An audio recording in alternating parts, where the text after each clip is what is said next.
आज की स्टोरी ईमान का ज्ञान बताएगी। तो चलिए शुरू करते हैं। काफ़ी समय पहले की बात है। प्रतापगढ़ नाम का एक राज्य था। वहाँ का राजा बहुत ही अच्छा था, मगर राजा को एक सुख नहीं था।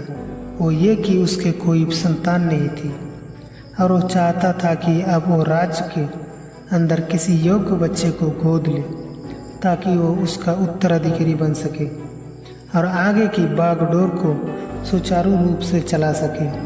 और इसी को देखते हुए राजा ने राज्य में घोषणा कर दी कि सभी बच्चे को राजमहल में एकत्रित हो जाने के लिए कहा जाए। और ऐसा ही हुआ।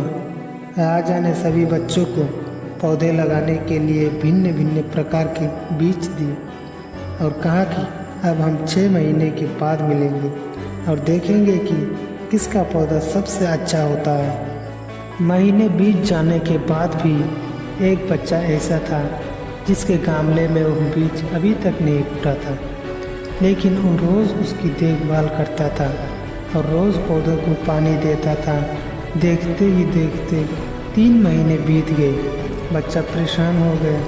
तभी उसकी माँ ने कहा, बेटा धैर्य रखो, कुछ बीजों को उगने में ज़्यादा वक्त लगता है। 6 महीने हो गए।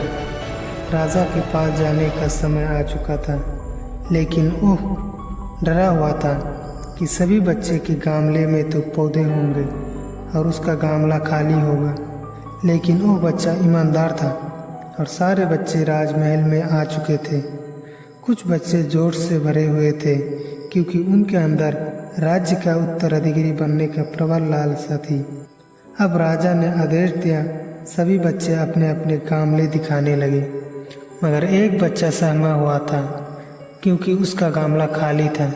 तभी राजा की नज़र उस गमले पर गई। उसने पूछा, तुम्हारा गमला तो खाली है। बच्चा ने कहा, लेकिन मैंने इस गमले की 6 महीने तक देखभाल की है। राजा उसकी ईमानदारी से खुश हुआ था। उसका गमला खाली है, फिर भी वो हिम्मत करके यहाँ आ तो गया। सभी बच्चों के गमले देखने के बाद राजा ने उस बच्चे को सभी के सामने बुलाया। बच्चा सहम गया और राजा ने वो गमला सभी को दिखाया। सभी बच्चे ज़ोर ज़ोर से हंसने लगे। राजा ने कहा, शांत हो जाइए, इतने खुश मत होइए।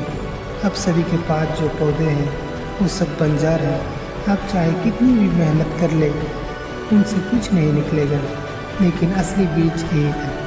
राजा उसकी ईमानदारी से बहुत खुश हुआ और उस बच्चे को राज्य का उत्तराधिकारी बना दिया गया।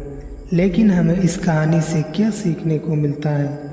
मेरे हिसाब से अपने अंदर ईमानदारी का होना बहुत ज़रूरी है, क्योंकि हमारी औकात हमें ही पता होती है। ये ईमानदारी की कहानी आपको कैसे